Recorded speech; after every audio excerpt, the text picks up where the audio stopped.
Nice about the whole paranormal thing. Now I'm friends with Twitter as far as with the Stanley Hotel. In other words, I follow them, and they're now advertising, one of the most haunted hotels around.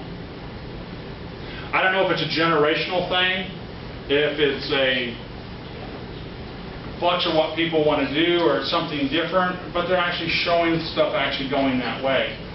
More and more information is coming out about paranormal, so I think it's also a little bit less spooky, because the average person back in the 90s and even the 80s, when you talked about paranormal, you were pretty well shied away from. Okay? You were looked at being just a little weird. We're still weird, or at least I am. You can ask the people who know me, I'll be walking along and all of a sudden start speaking an Irish accent. I'm just weird.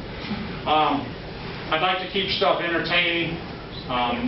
When we deal with spirits and all that, the biggest thing is I try to tell everybody, I says, treat them with respect. I said at one time and point they were also living. They might have had a tragic death. There might be also ones that you can't deal with. The big one was back, and this takes us back in about the 70s or 80s. Sylvia Brown, those of you who know her, got involved with Toys R Us. Toys R Us in one of the stores had a haunting. Actually, it was kind of more of a poltergeist haunting. In other words, the store clerks would go through at night and they would show all the stuff so it looks nice for the day crew to come in. The night shift would get wrote up because when they would come in, certain aisles would have all the stuff stacked in the middle of the aisles, and the day shift would have to put it away. Night shift would make sure it was good again. The next day, the stuff would be stacked in the aisles. She got involved with it. She's a medium. What it boiled down to, and the official story with Toys R Us, was we're just going to live with it.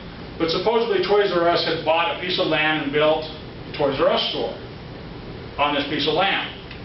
There's a farmer that wasn't impressed with that and told Sylvia Brown to shut up all the kids. It's very noisy on his land. She says that she tried to tell him to cross over.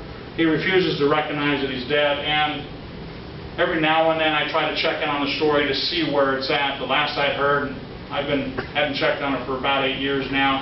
Last I heard, they were still having stuff like that happen. They just thought, it's an anomaly, it's something kind of cool, something for the employees to talk about. Nothing that you want to go on national news about, or back then you didn't. You might want to now. So these are different things that could come up.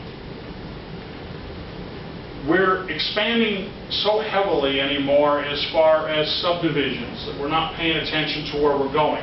They're buying stuff, and this happened in Denver, and this happened